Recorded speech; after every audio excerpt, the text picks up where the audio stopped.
మిర్చికి క్వింటాలకు 11,781 రూపాయలు ఇస్తాము, కొనుగోలు చేస్తాము అని చెప్పినారు క్వింటాలకు. ఆశ్చర్యం కలిగించే విషయం ఏంటంటే ₹1 ఇవ్వాల.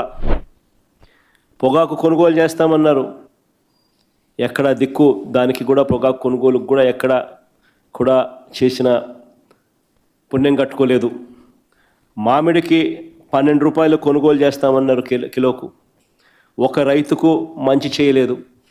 ఉల్లికి క్వింటాలకు 1200తో కొనుగోలు చేస్తామని చెప్పినారు, చేతులు ఎత్తేసారు.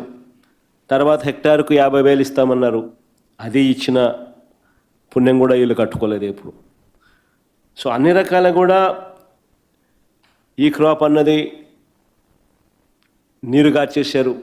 ఆర్బీకేలు అన్నది నిర్వీర్యం చేసేశారు. ఇన్పుట్ సబ్సిడీ ఇచ్చే కార్యక్రమాలు పట్టించుకున్న పరిస్థితిలో లేవు.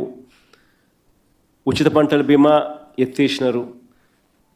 ఏ పంటకు కూడా గిట్టుబాటు ధరలు రాని పరిస్థితిలో రైతు తీవ్రంగా ఈ 16 నెలలు 17 నెలలు చంద్రబాబు నాయుడు గారి పాలనలో నష్టపోయిన పరిస్థితులు మనం చూస్తూ ఉన్నాం. ఇవన్నీ మ్యాన్మేడ్ కెలామిటీస్. నిజంగా ఉచిత పంటల బీమా చూస్తే మన హయాంలో అప్పట్లో దాదాపుగా గమనించినట్లయితే మన హయాంలో 7,800 కోట్ల రూపాయలు ఉచిత పంటల బీమా కింద మనమే ప్రభుత్వం తరపునే మనమే రైతులు రూపాయి కట్టాల్సిన పని లేకుండా మనమే ప్రతి ఎకరాకు ఈ క్రాప్ చేసి 54,55,000 మంది రైతులకు తోడుగా నిలబడుతూ దాదాపుగా 7,802 కోట్ల రూపాయలు మనం ఖర్చు చేసి మనం రైతులకు ఇన్సూరెన్స్ సొమ్ము ఇప్పించగలిగాం. ఈరోజు పరిస్థితి ఇంత దారుణంగా ఉంది.